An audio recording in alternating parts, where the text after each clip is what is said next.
தமிழக சட்டப்பேரவை கூட்டம் இன்று கூடியுள்ள நிலையில் தமிழகத்தின் நிதியமைச்சராக இருக்கக்கூடிய தங்கம் தென்னரசு அவர்கள் தடைகளை தாண்டி என்ற தலைப்பின் கீழ் தற்பொழுது பட்ஜெட் தாக்கல் செய்துள்ளார். ஆனால் எதிர்க்கட்சித் தலைவர் எடப்பாடி பழனிசாமி இதற்கு முன்பாக நிதியமைச்சராக இருந்த பழனிவேல் தியாகராஜன் அவர்கள் 30,000 கோடி பற்றியான தகவல் ஒன்றை வெளியிட்டிருந்தார். அதற்காக அவரது பதவியும் பறிக்கப்பட்டது.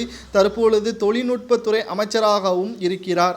ஆனால் கடந்த 2 ஆண்டுகால ஆட்சியில் திமுக 30,000 கோடி ஊழல் செய்திருப்பதாக வெளியிட்டுள்ள ஆடியோ பற்றியான இதுவரைக்கும் எந்த ஒரு நடவடிக்கையும் அமலாக்கத்துறை அதிகாரிகளோ அல்லது லஞ்ச ஒழிப்புத்துறையினரோ மேற்கொள்ளாதது எதற்காக என்றும், எதற்காக தென்னரசு அவர்களை நிதியமைச்சராக புதிதாக வரவைத்ததும் காரணம் பற்றியான முழுமையான தகவலை இன்று நடைபெற்ற சட்டப்பேரவை கூட்டத்திலேயே தெரிவித்திருந்தார்.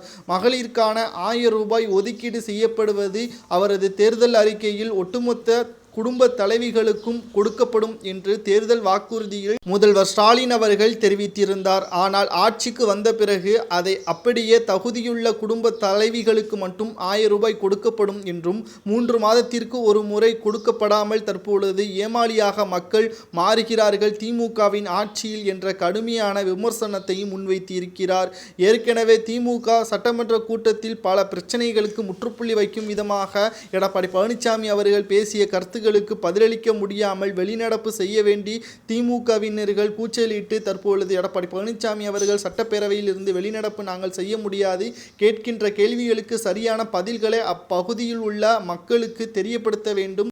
அத்துறை சார்ந்த அமைச்சர்கள் இதற்கு பதிலளிப்பதற்கு தயாராக இருக்கிறாரா? கடந்த மாதம் 300 கோடி மதிப்பிலான மண்டபத்தை திமுக பத்திரப்பதிவு அமைச்சர் மூர்த்தி அவர்கள் கட்டுவதற்கு யாரிடம் இருந்து பணம் பெறப்பட்டது என்ற அறிக்கையை வெளியிட முடியுமா என்பதையும் எடப்பாடி பழனிசாமி அவர்கள் முன்வைத்திருக்கிறார். சுமார் 1 அல்ல 2 அல்ல 30,000 கோடி ஊழல் செய்திருப்பதாக திமுகவின் அமைச்சரே ஆடியோ ஒன்றை வெளியிட்டிருக்கிறார்.